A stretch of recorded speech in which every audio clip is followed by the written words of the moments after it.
भरत गोगावलेंसमोरच शिवसेनेच्या पदाधिकाऱ्यांमध्ये बाचाबाची झाली। माजी शहर प्रमुख मनोज शेजवाळ यांची मनीष काळजेंना धक्काबुक्की सुद्धा झाली, तर गोगावलेंनी मध्यस्थी करून वाद मिटवलेला आहे। मनीष काळजेंच्या संपर्क कार्यालयातील हा सगळा प्रकार आहे।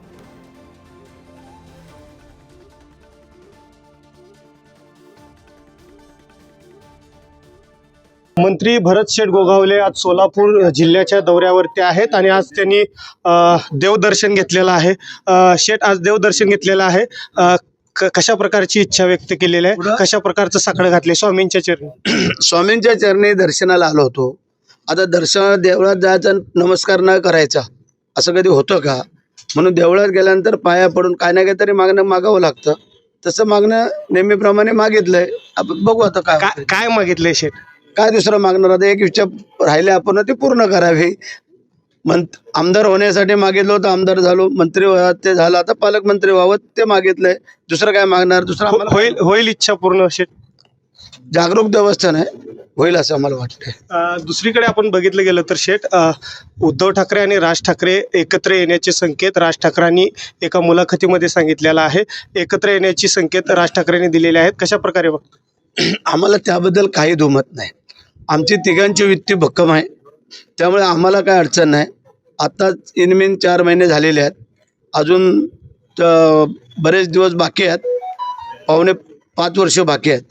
त्यामुळे बरंचसं पाणी डोक्यावरनं जाणार आहे आणि आम्ही काम करतोय त्या हिशोबाने जनता आमच्यासोबत आहे। शेठ, राज ठाकरे बोलताना असं म्हणाले की महाराष्ट्र धर्मासाठी आम्ही दोघं एकत्र येऊ शकतो। महाराष्ट्र धर्मासाठी म्हणजे आपण देखील शिवसेनेमध्ये हाडाचे शिवसैनिक आहात, आपला देखील अजेंडा तोच होता। आज राज ठाकरे देखील तेच म्हणतायत। कशा प्रकारे बघताय महाराष्ट्र धर्मासाठी? महाराष्ट्र धर्मासाठी ते एकत्र येत आहेत। मग आम्ही जे काय भारतीय जनता पार्टीबरोबर युती केली ती कुठल्या धर्मासाठी? महाराष्ट्र धर्मासाठी, हिंदू धर्मासाठी केली आम्ही, म्हणून तर आम्ही एकत्र येऊन एवढं पुढे गेलो ना। त्यामुळे आम्ही पण महाराष्ट्र धर्मच पुढे नेतोय। महाराष्ट्रात जेवढे धर्म आहेत त्या सगळ्या धर्मांना घेऊन आम्ही पुढे चाललोय, त्यामुळे काळजी करायचं कारण नाही। आगामी महानगरपालिका, जिल्हा परिषद, पंचायत समितीच्या निवडणुका आहेत। खरं तर या निवडणुका आणि मुंबई महापालिका आणि ठाणे महापालिकेची देखील निवडणूक आहे। त्याचा फटका, या दोघांच्या युतीचा फटका जो आहे तो आपल्या शिवसेनेला बसेल असं वाटतं? महायुतीला नाही बसलं। ते जेव्हा एकत्र 3 पक्ष होते, 4 पक्ष होते, तेव्हा नाही झाला आम्हाला। तर हे दोघं जण एकत्र येऊन आम्हाला होईल असं वाटत नाही, कारण जनतेने आता ठरवलेलं आहे, महायुतीवरती विश्वास ठेवलेला आहे आणि महायुतीला विश्वास ठेवल्यामुळेच एवढ्या मोठ्या प्रमाणात यश प्राप्त झालं ह्याला विधानसभेला।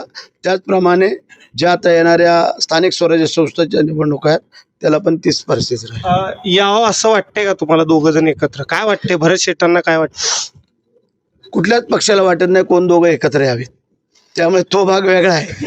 परंतु त्यांना आम्ही पण कोण रोखणार? त्यांची जर इच्छा झाली दोघांची, भावाभावांची, येऊ पण शकतात, तसं काय। शेवटचा प्रश्न की मराठी मुद्द्यासाठी महाराष्ट्र नवनिर्माण सेना जो आहे तो संपूर्ण राज्यभर जे आहे ते आंदोलन करताय, कशा प्रकारे बघताय? लय पूर्वीपासून त्यांची आंदोलनं चालू आहेत, परंतु ते त्यांचं काम करतायत, आम्ही आमचं काम करतोय। मराठीचा मुद्दा घेत असताना दुसऱ्या पण कुठल्या जाती धर्मावरती अन्याय होता कामा नये, हे पण त्यांनी लक्षात ठेवून चालावं। आम्ही त्यांना असं सांगत नाही की मराठीचा मुद्दा घेऊ नका, तो घ्या, पण इतर पण लोकांना सांभाळून चाला, एवढी माझी त्यांना विनंती आहे। की हे होते भरत शेठ गोगावले यांनी उद्धव ठाकरे आणि राज ठाकरेंच्या एकत्रीकरणावर आपलं भाष्य व्यक्त केलेलं आहे। कॅमेरा पर्सन तौशिफ शेख सह अनिकेत गायकवाड, पुढारी न्यूज, सोलापूर।